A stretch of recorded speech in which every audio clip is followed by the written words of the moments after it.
Great. Can you introduce yourself to our site visitors? I am Rick DeJesus from Adelitas Way. Gosh, it has been so long since we've caught up with you guys. Fill me in. What's been going on? I feel like it's been a little quiet, but now there's some big news for you guys. You know, I think it's been a little quiet because I took some time off to be a father. You know, I had a daughter.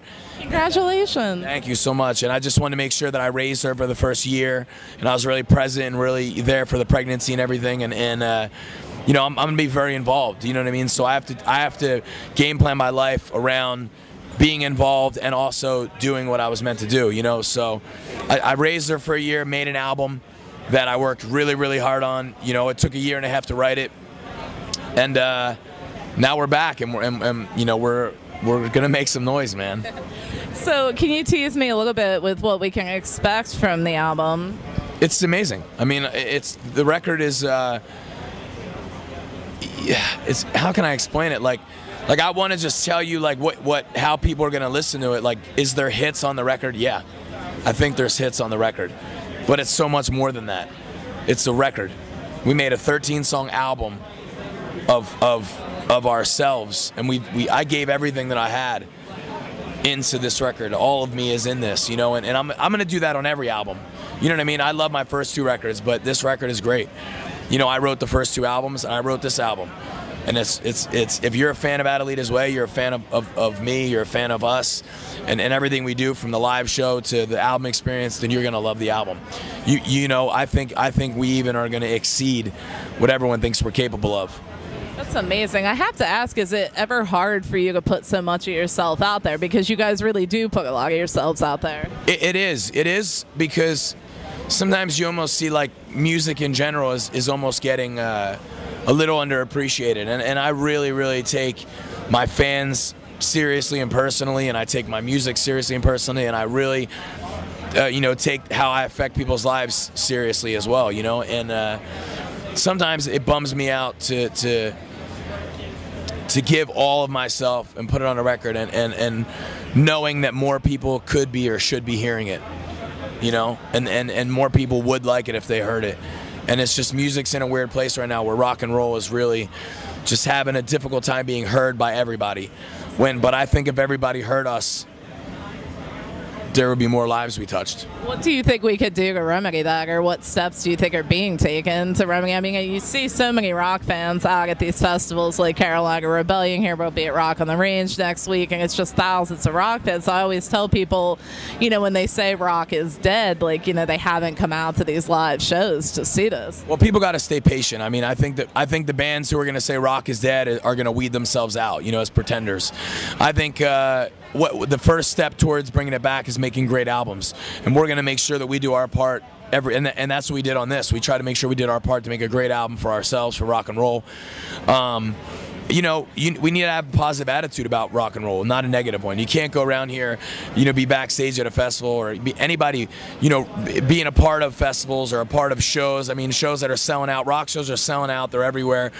You got to have a positive attitude about what is going on in rock and roll, and not talk about what's not going on in rock and roll. And everyone will come around. People love guitars. They love that, you know, bands can really play. They love that we're actual artists, man, and they'll come back. We'll touch people's lives some way or another. Absolutely. What's fascinating to me, and like, you know, I'm sure as a songwriter, is the ability to weave an entire story into a 3 to 4 minute song and invoke an emotion in a listener. What does that mean to you as a songwriter? It means a lot, you know, but I also feel like I have a message to kind of spread, man. You know, like I don't want to say that I don't think too much about the songs I write, because I think too much about them. You know what I mean? I want to say that sometimes messages are just given to me, man. Sometimes it's like an electrical current. I'll just sing, or the band will be jamming. I'll go up to the mic, and the first 15 things I say are how the record goes.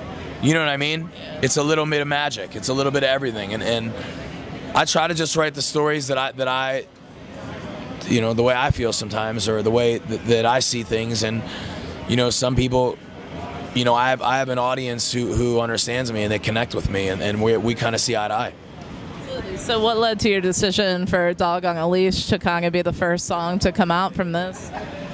You know, I think it's a great tone setter. You know, we we made a really raw album. You know, it's very, very, you know, guitar driven and vocal driven. What's not over edited, not overproduced, very organic, very close to what our live show brings to the table. You know, it's very, very real.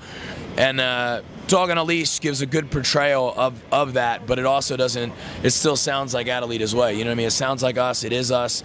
It's got a little bit of a different feel to it, but I believe it's a great introduction to what's about to happen. I mean, I won't base an entire album off one song. I think that after this record comes out, you know, people are going to understand what I'm talking about. Are you ever surprised which songs fans tend to gravitate towards? Did you ever have a feeling about one or the other, and then that's like totally the opposite? You know, I try to just appreciate the positive things the fans say. You know, when someone comes up to me, no matter what song it is, it's not about me, it's not about my hit or about, you know, it doesn't go that deep selfish wise.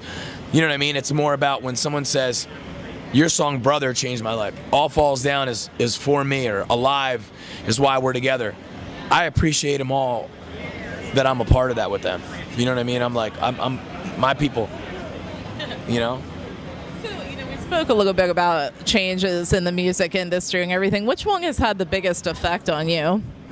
What's changed? Or which change has had the biggest effect on you? Most easily illegal downloading. I mean, it easily has made it very hard for bands and new bands and upcoming bands to make a living.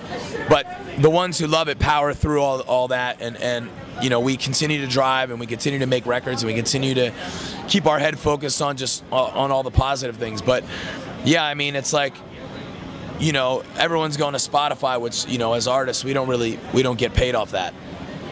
But the way that they can help is by coming out to the live shows, seeing the band live, sharing the experience with them, in front of them, feeling the energy from where it all began. All those songs started live. Every song I've ever written started live. You're getting to see the inception. You know, everything was created. So that's how you can help bands. Come to live shows, buy t-shirts, man. That's the answer. Well, I was going to ask if, like, kind of keeping that live element alive, even in the recording studio, is that like a conscious effort for you? Of course it was. People need to know. I mean, you know how many times we've heard on our first two albums that we're better live than they thought we were going to be, or we're better live than the albums, or, you know what I mean? That's a great compliment, but I also take pride in it, you know, and I want to give people the best us that I can, and if people are telling me that, I got to listen to the people and try to make a record that captures that, you know, and I see where music is, man. All I can do is put out the best material I can and give my heart every time I go on the stage, and that's all that I focus on. I don't focus on anything else. Absolutely. Well, we definitely missed you guys. Yeah, we're back. We're back. Let everyone know. That's great. Well, I want to thank you so much for taking a few minutes to speak with me. Is there any comments you'd like to share with fans? So we love the fans, man. We love you guys. Everything's up to you. I mean, the fans keep this. Every band that you love, you're the driving force behind keeping them rolling by buying T-shirts, albums, CDs, going to shows. If you want your favorite band to stay around, I'm not saying us. We're going to stay around. We're going to do what we do. But if you love some of the new bands, King, if you love Adelitas Way, if you love Alter Bridge, the way to make sure you continue to get Alter Bridge records and Adelitas Way records and King records and is to support your bands by going to shows and buying T-shirts and supporting the artists. Absolutely. That's great. Well, thank you so much. I appreciate it. You're good.